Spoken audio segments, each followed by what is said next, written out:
மக்களுக்கும் சிரமம் இல்லாமல் எங்களுக்கும் நஷ்டம் வராமல் எதாக இருந்தாலும் அரிசிக்கு நல்ல அரசாங்கம் வந்து நல்ல ஒரு முடிவுன்னு சொல்லணும்னு சொல்லி நாங்கள் சொல்கிறோம்.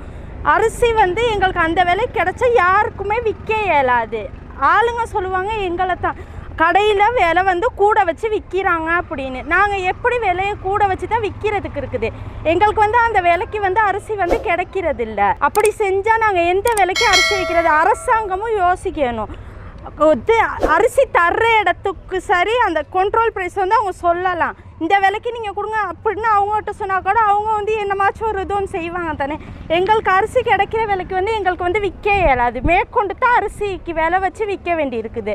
அரிசி அப்படியே கூட விலை வச்சு விற்றாலும் எங்களுக்கு வந்து தடை அடிக்கிறாங்க. 1 லட்ச ரூபா தடை அடிக்கும் போது நாங்கள் விற்கிற விலைக்கு நஷ்டப்பட்டு தான் மேலதிகமாக நாங்கள் 1 லட்ச ரூபாய்க்கு நஷ்டப்பட்டு தான் போகணும். அந்த விலைக்கு வந்து எங்களுக்கு அரிசி கிடைக்கிறது இல்லை.